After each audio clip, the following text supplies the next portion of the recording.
జాతీయవాద జర్నలిజానికి అసలైన వేదిక నేషనలిస్ట్ హబ్ ని సబ్స్క్రైబ్ చేసుకోండి. నోటిఫికేషన్స్ కోసం బెల్ ఐకాన్ పై క్లిక్ చేయండి. ఈ పుస్తకం కొత్తది కాదు, పాతదే. కాకపోతే ఇది మూడోసారి ముద్రణకి నోచుకొని మళ్ళీ ప్రజల ముందుకు వస్తుంది. ఇది ఒక ఇంగ్లీష్లో బ్రిటానికా ఎన్సైక్లోపీడియా అంటుంటా, విజ్ఞాన సర్వస్వ గ్రంథం అని.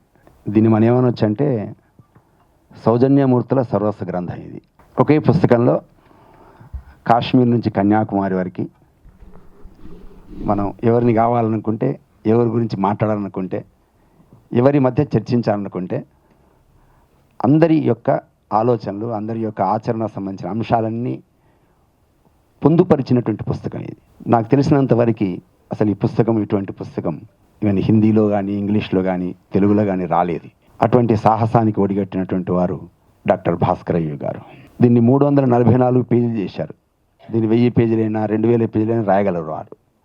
కాకపోతే 344 పేజీలకి దాన్ని కుదించారు. ఇది వీరి సొంత కవిత్వం కాదు. కాకపోతే ఎవరైతే సమాజంలో పనిచేసినటువంటి సౌజన్యమూర్తుల యొక్క వాళ్ళ జీవన విధానాల్ని విశ్లేషించి రాసిన అంశం ఇది. కాబట్టి సరళమైన భాష, యాస ఇవన్నీ కూడా సాధారణ విద్యార్థికి కూడా, ఒక 10వ తరగతి విద్యార్థి నుంచి మొదలుకొని ఒక గ్రామీణ స్థాయిలో ఉండేటువంటి వ్యవసాయదారుడి వరకు అందరికి అర్థమయ్యేటువంటి భాషలో 344 పేజీలతో ఈ పుస్తకాన్ని ప్రచురించి దీనికి సమత్వ సాధనలో అని పేరు పెట్టారు. యదా యదా హి ధర్మస్య అంటుంటాం కదా, ఎప్పుడెప్పుడైతే ధర్మానికి హాని కలుగుతుంటుందో ఆ హాని కలిగినప్పుడు భగవంతుడు ఉద్భవిస్తారని. ఎప్పుడెప్పుడైతే సమాజం విచ్ఛిన్నమవుతుంటుందో ఆ విచ్ఛిన్నమవుతున్నప్పుడల్లా ఒక్కొక్క రంగం, ఒక్కొక్క శతాబ్దాల్లో సౌజన్యమూర్తులు ఆవిర్భవిస్తుంటారు. 11వ శతాబ్దం నుంచి మొదలుకొని ఇది 21వ శతాబ్దం వరకు ఎవరెవరు ఉద్భవించి సమాజాన్ని కలపడానికి ప్రయత్నం చేశారో వాళ్ళందరి గురించి పేర్కొన్నటువంటి గ్రంథం ఇది. చాలా పుస్తకావిష్కరణలో వెళ్ళే అవకాశం నాకు వచ్చింది. కానీ భాస్కర్ గారి యొక్క ప్రత్యేకత ఏంటంటే, ఇంతకుముందు ప్రస్తావించినట్టుగా ప్రతి అంశాన్ని కూడా వారు దేశ సమగ్రత, దేశభక్తి, భారతీయత, ధర్మం ఈ అంశాలనే వారు జోడించి వక్రీకరింపబడుతున్నటువంటి చరిత్రను మళ్ళీ వారు తిరిగి ఈ పుస్తకాల రూపంలో ఈనాటి తరానికి వాస్తవాలు, వాస్తవికత వెలుగులోకి తీసుకొచ్చే ప్రయత్నంలో అనేక పుస్తకాలు రచించారు. ఈరోజు సమత్వ సాధనలో సౌజన్యమూర్తులు అన్నప్పుడు నిజంగా వాస్తవంగా భగవంతుడు మనుషులను సృష్టించారు, కానీ ఎటువంటి కులాన్ని కూడా అన్న ప్రస్తావన లేదు. వృత్తుల ఆధారంగా కులాలు ఏర్పడ్డాయి. కాబట్టి వాళ్ళ ఏ గ్రామీణ ప్రాంతాల్లో మనం చూసినా కానీ ఒక చాకలి, ఒక మంగలి, కమ్మరి, కుమ్మరి, వడ్రంగి లేని గ్రామం లేదు, వాడలేదు. ఆ రకంగా సమాజం అంతా కూడా ముడిపడి ఉన్నది. ఈ రోజున్న పరిస్థితుల్లో, ఈరోజు మన పైన జరుగుతున్నటువంటి అనేక దాడులు, ఒక రకంగా చెప్పాలంటే విమర్శలు, ఆరోపణలు, వీటన్నిటి గురించి తెలుసుకోవాల్సిన అవసరం కూడా కనబడుతోంది. ముఖ్యంగా తెలుగునాట అనేక అంశాలు ఇప్పుడు ఇవాళ భాస్కరయ్య గారితో మేము మాట్లాడుతున్న సందర్భాల్లో అనేక సార్లు ఏదైనా వీడియోల రూపంలో, ఇంటర్వ్యూల రూపంలో మేము పలానా విషయాల గురించి మనం మాట్లాడాలన్నప్పుడు ప్రతి దానికి జాతీయవాద దృక్పథం అనేది ఒకటి ఉంటుంది. ఆ జాతీయవాద దృక్పథంతో ప్రతి అంశాన్ని అర్థం చేసుకోవాలి, ప్రతి అంశాన్ని చూడాలి, ప్రతి అంశంలోనూ దాన్ని మనం ఆకళింపు చేసుకుంటేనే కానీ మనం దీన్ని ముందుకెళ్ళలేము. ఇందాక ఛత్రపతి శివాజీ మహారాజ్ గారి జయంతి నేషనల్ హాలిడే ప్రకటించాలనేది వాళ్ళు ఒక డిమాండ్గా చెప్తూ ఉన్నారు. సో అంటే ప్రతి అంశంలోనూ అంటే నిజంగా ఇది ఒక ప్రయత్నం కూడా మంచి ప్రయత్నం. అది ఒక రోజు ఒక ప్రాముఖ్యత ఉండాలి, ఒక దానికి ఒక ప్రాముఖ్యత ఉండాలి. మనం ఏం చేస్తామంటే నేషనల్, ఇంటర్నేషనల్ లెవెల్లో జరుగుతున్న అనేక వాటిల్లో ఏం చేస్తారంటే ఫస్ట్ ఒక ముద్ద, ఒక ఇష్యూని ఫస్ట్ రేజ్ చేస్తారు. ఆ ఇష్యూని రేజ్ చేసి ఆ ఇష్యూకి అనుగుణంగా అనేక మందిని తయారు చేస్తారు. లైక్ ఎట్లా అంటే ఒక చిన్న ఎగ్జాంపుల్ చెప్తాను. ఏదైనా ఒక ఇష్యూ మీడియాలో ఫస్ట్ ఒకటి కథనం రూపంలో వస్తుంది. లైక్ పెగాసస్ అనేది ఒకటేదో వచ్చింది అని చెప్పి ఒక మీడియాలో కథనం వస్తుంది. మీడియాలో కథనం రాగానే కొంతమంది యాక్టివిస్టులు బయటకు వచ్చి మాట్లాడడం మొదలు పెడతారు, నిరసనలు తెలపడం మొదలు పెడతారు. అదే టైంలో కోర్టుల్లో ప్రజా ప్రయోజన వ్యాజ్యాలు దాఖలు చేసేవాళ్ళు కొంతమంది మొదలవుతారు. అదే టైంలో పొలిటికల్ పార్టీలు దాన్ని టేకప్ చేసేసి దాన్ని పార్లమెంట్లోనో, అసెంబ్లీలోనో ఇష్యూగా మార్చే ప్రయత్నం చేస్తుంటాయి. అదే సమయంలో కొంత మేధావి వర్గం వచ్చేసి చాలా దారుణం జరుగుతుంది, అన్యాయం జరుగుతుందని మాట్లాడతారు. అదే టైంలో ఫ్యాక్ట్ చెక్కర్లు వస్తారు, ఫ్యాక్ట్ చెక్ చేస్తూ ఉంటారు. అంటే ఇది ఒక ఎకో సిస్టమ్, ఒకదాన్ని ఇంకొకరు ఎస్కలేట్ చేస్తూ ముందుకు తీసుకెళ్లే ఒక ప్రయత్నం. ఈ ఎస్కలేషన్ అనేది చాలా పకడ్బందీగా జరుగుతోంది. సో దాన్ని మనం అర్థం చేసుకోకుండా మనలో మనం ఎకోసిస్టమ్, మన ఎకో ఛాంబర్స్లో మనం కూర్చుంటే మాత్రం ఇది వర్కౌట్ కాదు అనేది నా అభిప్రాయం. సో విభిన్న వర్గాలు విభిన్న దృక్పథంతో ఆయా రంగాల్లో వాళ్ళదైన రీతిలో ప్రయత్నాలు చేస్తూ మనం ముందుకెళ్ళిన రోజు మనం సక్సెస్ అవుతాం. సముద్రంలో ఉన్నవాడికి పరిస్థితి అట్లా ఉంటుంది, చుట్టూ నీళ్ళే ఉంటాయి. అట్లా భారతదేశంలో భారతీయులు లేరు, మాయమైపోతున్నాడమ్మా. మనిషి అనేవాడు కాదు, భారతీయుడు మాయమైపోతున్నాడు. భారతదేశంలో బీసీలు ఉన్నారు, ఎస్సీలు ఉన్నారు, ఎస్టీలు ఉన్నారు, ఓసీలు ఉన్నారు, కానీ భారతీయుడు లేకుండా పోతున్నాడు. ఈ భారతీయుని తయారు చేసే పని సంఘం చేస్తూ వచ్చింది 100 ఏళ్ల నుంచి. ఈ భారతీయుని తయారు చేసే పని భాస్కర్ రాసినటువంటి పుస్తకం యొక్క పని. ఇది మనందరినీ ఒక్కటి చేసేటువంటి ఒక పని. అందుకని మనం ఈ పుస్తకాలను చదవాలి. భాస్కర్ యోగి గారు పని కట్టుకొని రాశారు, పని కట్టుకొని మాట్లాడుతున్నారు, పని కట్టుకొని చెప్తూ ఉన్నారు. ఇవన్నీ కూడా వీధి వీధి వాడవాడ తిరిగి చెప్తా ఉన్నాడు. యూట్యూబ్లో చెప్తున్నారు, టీవీలో చెప్తున్నారు, పుస్తకాల్లో చెప్తున్నారు. అన్నమాచార్యుడి పాట అప్పుడప్పుడు నాకు టీవీలో వింటూ ఉంటే, బ్రహ్మం ఒక్కడే పరబ్రహ్మం ఒక్కడే, ఎంత బాగా చెప్పింటాడు. అరే బంటు నిద్రపోయే అదే ఒకటే, మెండైన బ్రాహ్మణుడు మెట్టు భూమి ఒకటే. ఇంత సింపుల్గా చెప్పారు కదా. ఎందుకు చెప్పింటాడు? 400 ఏళ్ల క్రితం ఇది. ఆ రోజు నుంచి ఈ రోజు వరకు ఈ పని నిరంతరము ఈ సమరస్త మూర్తులు చేస్తూనే ఉన్నారు. అయినా మన మైండ్లో ఏమైందో ఏమో ఈ మధ్యకాలంలో ఇది ఒక మెంటల్ ఇష్యూ. ఏది కులం అనేది ఒక మానసిక సమస్య. అమెరికాలో అత్యధికంగా మానసిక సమస్యలు ఉంటాయి కనుక సైకియాట్రిస్టులు అక్కడ ఎక్కువ ఉంటారు. నిద్ర మాత్రలు ఎక్కువ తింటారు వాళ్ళు.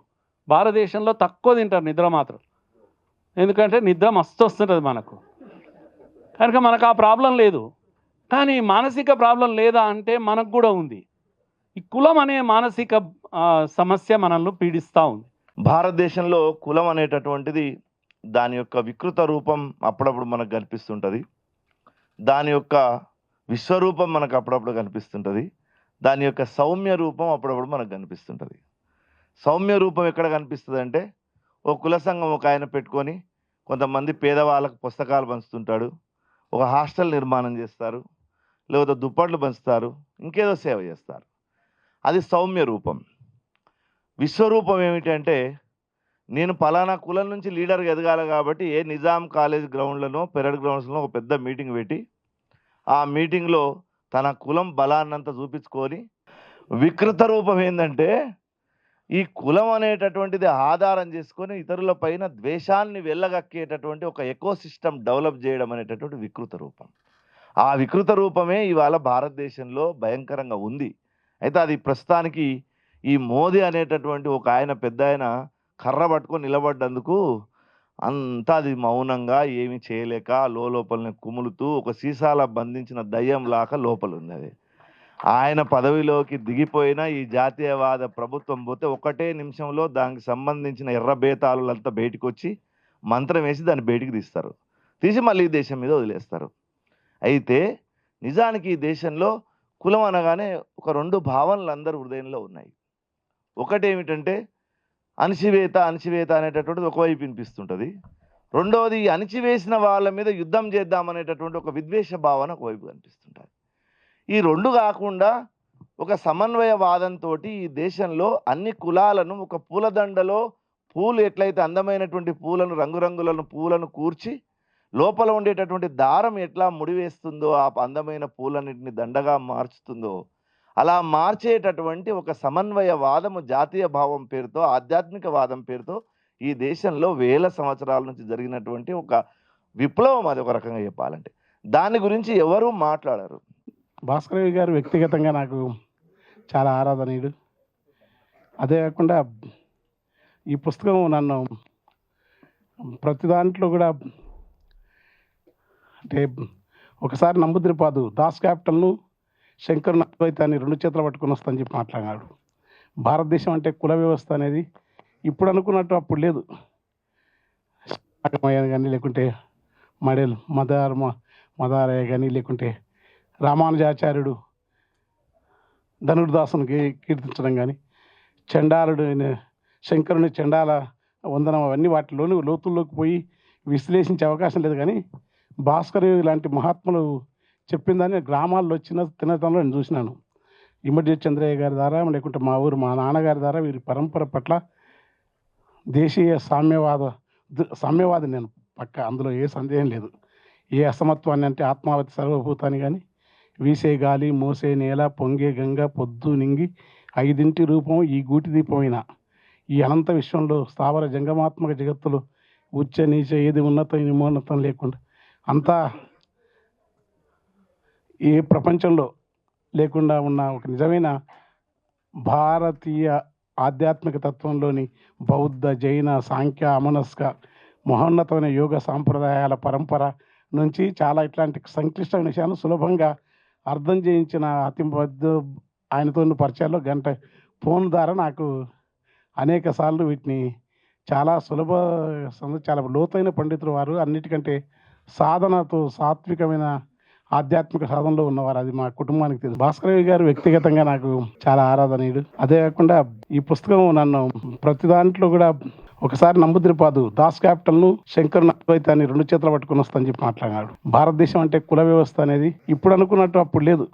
కానీ లేకుంటే మదారయ్య కానీ లేకుంటే రామానుజాచార్యుడు ధనుర్దాసును కీర్తించడం కానీ శంకరుని చండాల వందనం అవన్నీ వాటిలోని లోతుల్లోకి పోయి విశ్లేషించే అవకాశం లేదు. కానీ భాస్కర్ ఇలాంటి మహాత్ములు చెప్పిందని గ్రామాల్లో తినటంలో నేను చూసినాను.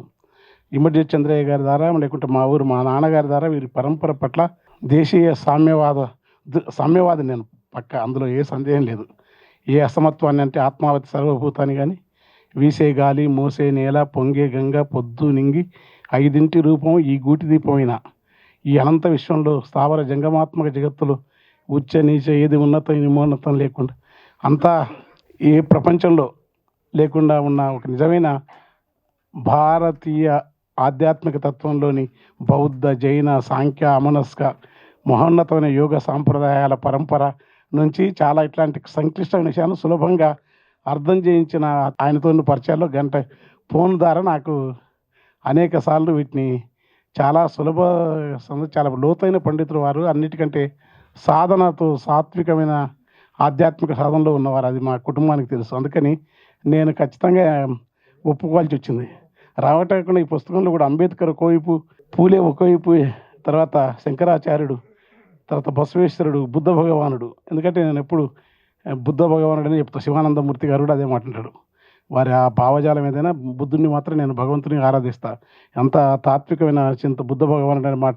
తర్వాత గురునానకు, వేమన్న, వీరభ్రహ్మ, ఇంతమందిని తీసుకురావటం కాకుండా నారాయణ గురు, కబీరు, నారాయణ గురు, అక్కమాదేవి, అల్లమా ప్రభు, దాసమయ్య, ముకుందూరు, ఎంతమంది, సూరదాసు, రవిదాసు.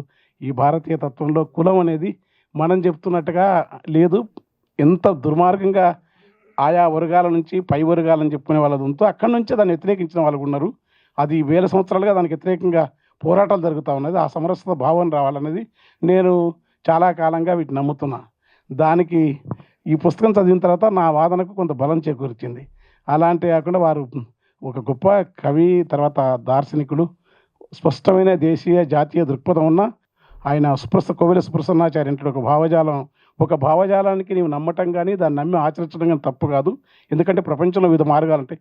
ఆ భావజాలంలో ఉండి నీ సొంత వివేకాన్ని, నీ ఆత్మగతమైన స్వస్వరూపమైన జ్ఞానాన్ని పరతంత్రం చేసి నీవు బందీగా వద్దంటాడు కోవెల సుప్రసన్నాచార్య. అట్లా బందీ కాకుండా మిగిలిన అతి కొద్ది మందిలో మహోన్నత ప్రజాస్వామ్యం కూడా చర్చ.